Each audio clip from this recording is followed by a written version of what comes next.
Ouais, moi, je pense que la culture, comme beaucoup d'autres domaines, voilà, on a le droit d'être libre de ses engagements, de ses opinions. Et donc, on fait des choix. Après, pour moi, un artiste, c'est d'abord un homme ou une femme libre. Donc, ça passe évidemment par une liberté qui est donnée, là aussi, à ceux qui ont des projets. Parce qu'après tout, il ne s'agit pas de faire une politique municipale unique en dehors de laquelle il n'y aurait rien.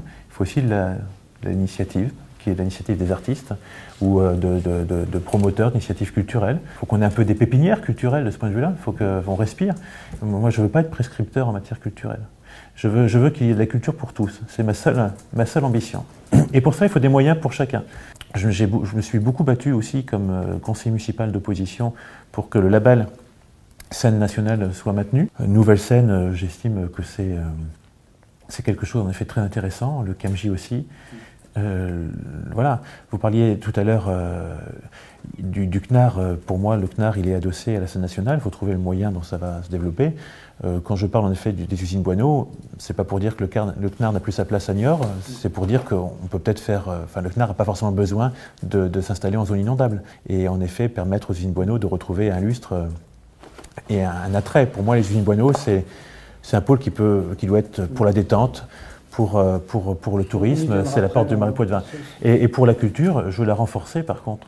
J'ai beaucoup insisté sur le patrimoine parce que c'est un des points faibles. Et aujourd'hui, moi, je veux ajouter finalement, je ne sais pas si c'est la troisième, mais une nouvelle étape qui est de la renforcer, notamment au niveau patrimonial, mais aussi sur le plan des arts plastiques et de la statuaire en ville, j'en ai parlé aussi, et puis du livre et de la lecture. Il ne s'agit pas de dire on va faire un salon du livre dans 2 mois et puis on verra si ça marche, c'est quelque chose qui se prépare. Donc le Tessie Verdi, il ne s'agit pas forcément en effet de le remettre en cause. Après, c'est quelque chose qui doit encore progresser, c'est assez neuf. Peut-être que le nom n'est pas le mieux choisi pour se faire connaître, il est compliqué. L'espace, la partie musicale est très appréciée. La partie conférence est plus confidentielle. Il faut s'interroger aussi pourquoi. Voilà. Quand je parle de fête d'Aliénor, certains ont adoré, d'autres se sont demandé de quoi il s'agissait. D'abord, ça existait. Il ne s'agit pas de recréer de l'ancien, mais je pense que Niort doit avoir des identités à travers des fêtes régulières, des brocantes. Et les fêtes d'Aliénor, il s'agit en effet de faire vivre le patrimoine et de faire connaître l'histoire de Niort aux Niortais.